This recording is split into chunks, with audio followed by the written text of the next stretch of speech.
Casei por obrigação, fui traída por amor, e agora ele se arrepende tarde demais.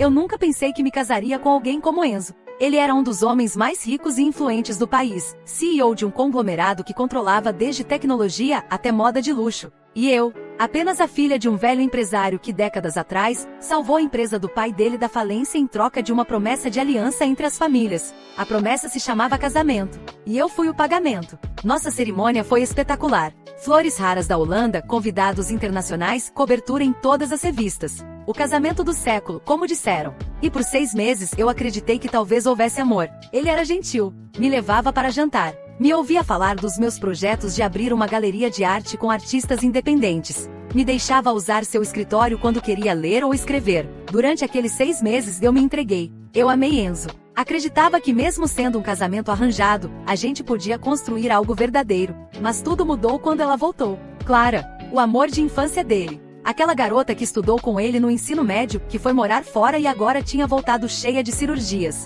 seguidores nas redes sociais e uma autoestima que mais parecia soberba. Enzo mudou da noite para o dia. Parou de vir jantar comigo. Passou a dormir no escritório ou viajar a trabalho. Começou a me tratar como um item decorativo, algo útil para manter a imagem pública de um homem casado, mas que não precisava mais de atenção. E Clara começou a aparecer em todos os eventos da empresa, como consultora de imagem, como influenciadora parceira, sempre sorrindo falsamente para mim, sempre deixando claro, com olhares e provocações sutis, que o lugar dela era onde eu estava. E eu permanecia calada, tentando salvar meu casamento. Mal sabia que o pior ainda estava por vir. A pior parte de amar alguém não é quando esse alguém vai embora. É quando ele fica, e escolhe todos os dias te machucar. Depois que Clara voltou à vida de Enzo, tudo virou uma sucessão de humilhações silenciosas. Eu fingia que estava tudo bem, enquanto cada pedaço do meu coração era arrancado com descaso. Ele trocou nosso jantar à luz de velas por noites em eventos com ela. Nossos almoços tranquilos no jardim, pela frieza de um escritório onde eu já nem era bem-vinda.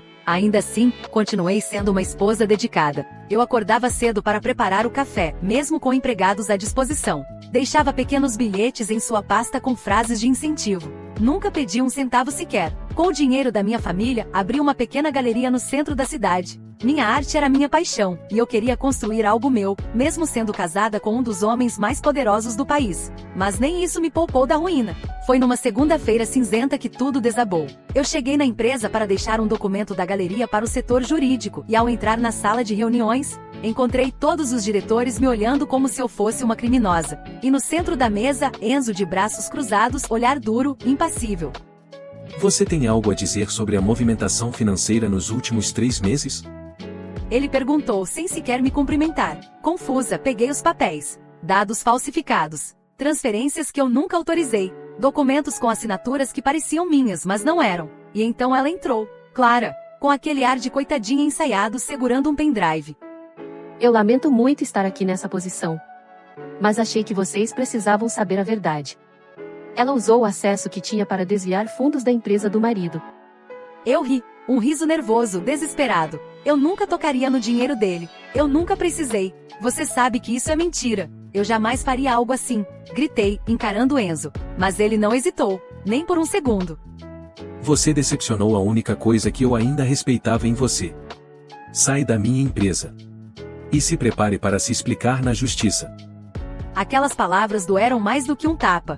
Doeram como uma sentença de morte. Clara me olhou com aquele olhar vitorioso, como quem dizia, agora o lugar é meu. Nos dias que se seguiram, eu fui processada, humilhada pela imprensa. O nome da minha galeria foi manchado. Investidores recuaram. Amigos sumiram. E Enzo não respondeu sequer uma das minhas mensagens. Não apareceu nas audiências. Não se importou quando meu rosto virou manchete. Esposa golpista de bilionário é acusada de fraude. A dor me consumiu. Passei dias sem comer. Me afastei de tudo. Acabei sendo internada por exaustão e crise depressiva. E foi aí que conheci Marcos. Quando fui internada, eu não era mais eu. Meu corpo estava ali, mas minha alma tinha desistido. Passei semanas em silêncio, no quarto de um centro de reabilitação para a saúde mental. Eu não chorava mais, nem reagia. Era como se tudo que me restava fosse um buraco no peito. Me tiraram a dignidade, o nome, a honra. E o pior, me tiraram o amor que eu achava que era meu. Foi numa tarde cinzenta, dessas em que o céu pesa, que Marcos apareceu pela primeira vez. Ele estava de visita ao pai, que fazia tratamento no mesmo centro. Eu estava sentada no jardim, tentando esculpir algo com um pedaço de argila, uma forma de terapia que eu ainda não conseguia aproveitar. Ele se aproximou devagar, como quem não queria assustar. Isso é um passarinho? Perguntou com um sorriso leve. Era pra ser, mas acho que virou um pedaço de barro triste. Murmurei, sem sequer olhar para ele. Ele riu, não da minha dor, mas da ironia da situação. E ficou ali sentado ao meu lado em silêncio. Não me perguntou meu nome nem o que eu fazia ali.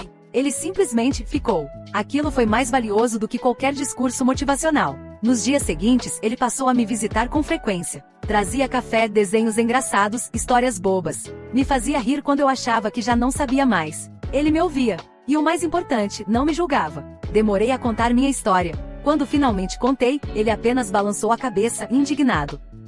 Eles tentaram destruir a pessoa errada. Isso eu te garanto.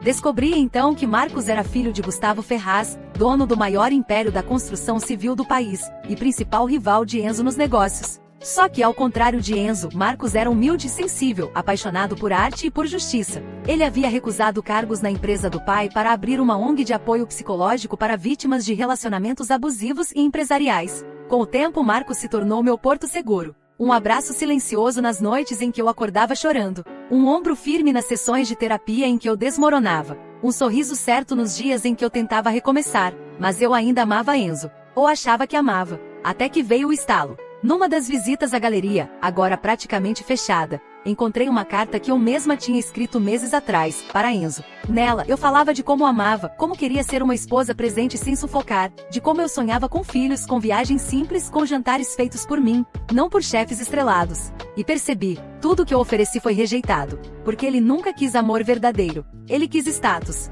quis aparência, e depois, quis Clara. Foi nesse dia que a raiva tomou forma. Eu não queria mais ser amada. Eu queria ser lembrada. E com Marcos ao meu lado, tracei meu plano. Era a hora de mostrar ao mundo quem era a verdadeira golpista da história. Quando se vive em uma mentira por tanto tempo, uma parte de nós começa a esquecer o que é real. Eu, por exemplo, cheguei a acreditar que minha vida com Enzo era o que eu realmente queria. Que ser esposa dele e estar à sua sombra seria suficiente. Mas não era. E agora, com Marcos ao meu lado, eu percebia que todo o amor que eu buscava em Enzo era um reflexo distorcido, uma ilusão criada por ele para manter o controle. Foi aí que tomei uma decisão. A vingança não seria impulsiva. Não seria apenas uma resposta emocional ao sofrimento que eu tinha enfrentado. Eu precisava expor a verdade de maneira calculada. Cada movimento meu teria que ser estratégico, meticulosamente planejado. Não só para destruir Enzo, mas para fazer com que ele e Clara vissem o que haviam feito com a vida de uma pessoa que apenas quis ser amada. Marcos, apesar de ser um homem gentil e sempre preocupado com meu bem-estar, sabia da minha dor.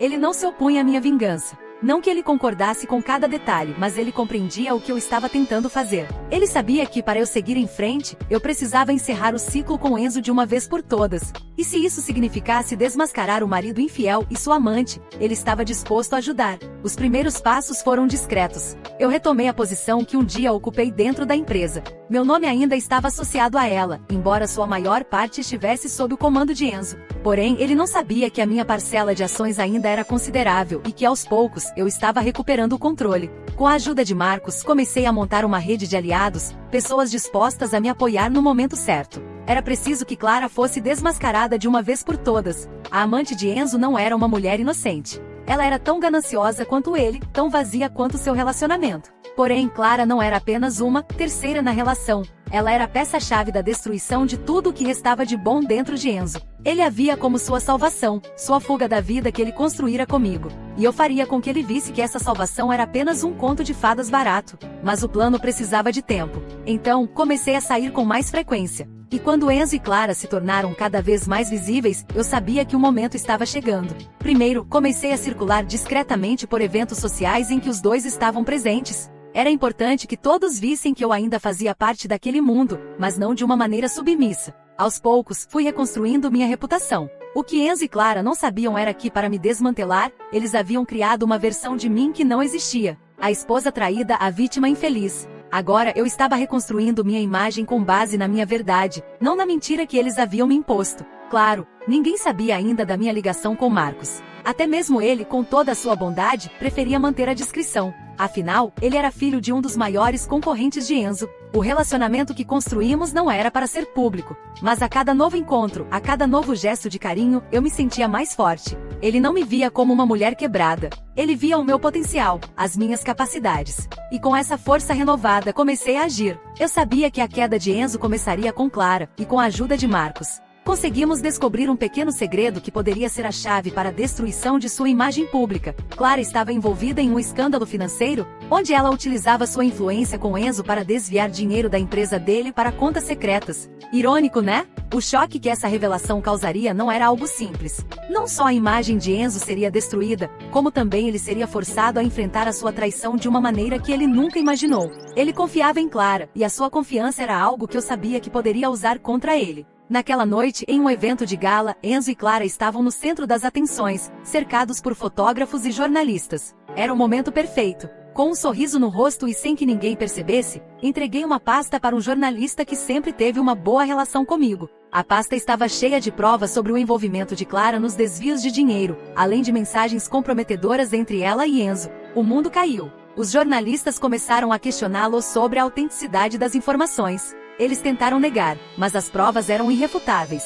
A mídia, que sempre tivera uma visão positiva de Enzo, começou a se voltar contra ele. O público finalmente viu quem ele realmente era, um homem arrogante, egoísta, cego pelo poder, e ao lado dele, uma mulher que não passava de uma golpista. Quando Enzo finalmente percebeu o que havia acontecido, ele me procurou desesperado. Sua expressão era a de um homem derrotado, completamente perdido. Mas o mais irônico é que ele não estava arrependido pelo que fizera a mim. Ele estava arrependido por ter perdido o controle, por ter sido desmascarado. Ele se ajoelhou diante de mim, na mesma sala onde anos antes ele me humilhara tantas vezes. Suas palavras, embora cheias de remorso, não conseguiam mascarar a dor que eu sentia.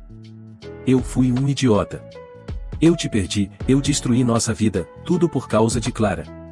Eu não sabia o que estava fazendo. Eu te amei, mas fui cego. Agora vejo o que você fez por mim. O que eu poderia ter sido. Me perdoa, por favor. Mas as palavras não vieram do fundo do coração. Enzo estava arrependido, sim, mas não porque ele me amava. Ele estava arrependido porque ele não conseguia mais controlar a sua vida como antes. A única coisa que ele queria era voltar a ter o poder sobre mim. Ele não entendia que o que ele destruíra não era apenas o casamento, mas a mulher que ele deveria ter respeitado. Eu olhei nos seus olhos frios e vazios e disse: "Você não perdeu uma mulher, Enzo. Você perdeu sua chance de ser um homem decente." Naquele momento, tudo que restava de mim, todas as lágrimas, todo o sofrimento, se transformaram em uma força que eu não sabia que possuía. Enzo nunca foi o mesmo depois disso. As consequências de seus atos continuaram a assombrá-lo. Sua reputação foi destruída, e ele perdeu mais do que a mim. Perdeu a confiança dos seus aliados, perdeu o controle da empresa e finalmente perdeu Clara. A amante que ele julgava ser sua salvação o abandonou quando viu que ele não era mais a mesma pessoa que ela havia seduzido. E eu continuei. Com Marcos ao meu lado, retomando a minha vida, a minha carreira e, finalmente, o meu direito de ser feliz. Marcos e eu nunca forçamos o relacionamento, mas quando o tempo passou, e os ferimentos começaram a cicatrizar, ele foi meu suporte. Nós dois sabíamos que a nossa amizade poderia crescer em algo mais, mas ambos respeitávamos o tempo. Hoje eu sou uma mulher completa. Não porque consegui me vingar, mas porque finalmente me libertei do que me prendia. Enzo ainda aparece de vez em quando, tentando recuperar algo que jamais poderá ter de volta. Mas o que ele não sabe é que o que perdi com ele não pode ser restaurado. O que eu ganhei com minha própria força, isso sim é eterno. Eu olhei para trás, mas não com saudade. Olhei para o futuro, com um homem que talvez seja a resposta para o amor que eu sempre mereci.